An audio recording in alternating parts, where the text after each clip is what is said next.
अच्छा सुनो, हाँ। वो तुमने मेरे पर्स में 7,000 रुपए देखे क्या? मिल नहीं रहे मुझे सच कहीं। सच बता दो। नहीं तो सच नहीं नहीं देखे? बताया। नहीं। अच्छा एक बार ये पढ़ के सुनाओ तो, क्या लिखा है? रहने दो, मत करो। मेरी सास ने मेरा जीना आराम कर रखा है, एक नंबर की चुड़ैल है मेरी सास। इतना अब पढ़ना नहीं इसने आता क्या रिकॉर्डिंग तुमको? कर ली। अच्छा तुम मेरे 7,000 रुपए वापस कर रही हो या ये तुम मुझे चोटी समझते हो क्या? हाँ, तुम मुझे चोटी समझते हो? अच्छा एक बार ये तो सुनो। मेरी सास ने मेरा जीना आराम कर रखा है, एक नंबर की चुड़ैल है मेरी सास।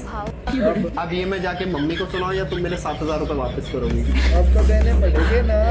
मैम रुक जाओ, चुप चुप चुप। ये कहाँ से लेके आई है? ये लो तुम्हारे 7,000, ये लो। लिए क्यों थे फिर? आइंदा से ना चोरी करने से। चोरी नहीं बोलते, इसे पत्नी धर्म कहते हैं। पति की जेब से पैसे चुराना अच्छा, ये तो बढ़िया बात है। समझे? चलो जाओ।